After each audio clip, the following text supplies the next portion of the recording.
மனதை விரித்து, புத்தியை விரித்து நான் சொல்வதை உள்ளே வாங்கிக் கொள்ளக்கூடிய தகுதி பெற்றவளாக இதோ இந்த வினாடி நீ மாறு.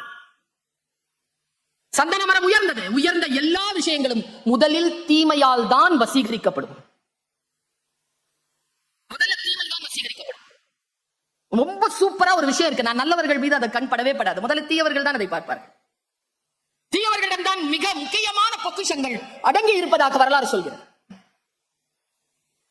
தீமைகளால் வசீகரிக்கப்படுகிறது சந்தன மரம். சந்தன மரத்தை சுற்றி இருப்பது எது தெரியுமா? விஷப்பாம்புகள். சந்தன மரம் எங்க இருக்குதோ அங்க நாகப்பாம்பு இருக்கும், சுத்திக்கிட்டு இருக்கும். அப்படியே கபீர் இதை சொல்கிறார்.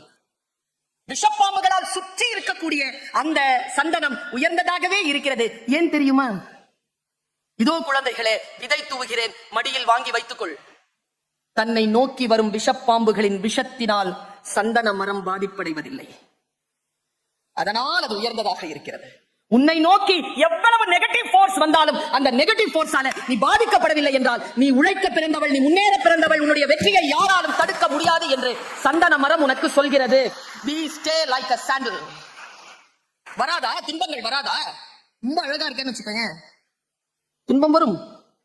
அதனால ஒரு வேலை செய், ரொம்ப மேக்கப் போட்டுக்காத, ரொம்ப அழகா உன்னை காட்டிக்காத, அவசியம் இல்லை. ஆசைக்கு வாசமலர் சூடுவதும் ஆடவரை சேவித்து இருப்பதும் அஞ்சுவதும் கெஞ்சுவதுமாக இருக்கும் மகளிர் குலம் மானுட இனத்திலேயே வலுவற்ற ஒரு பகுதி என்கிறான் பாவேந்தர் பாரதிதாசன்.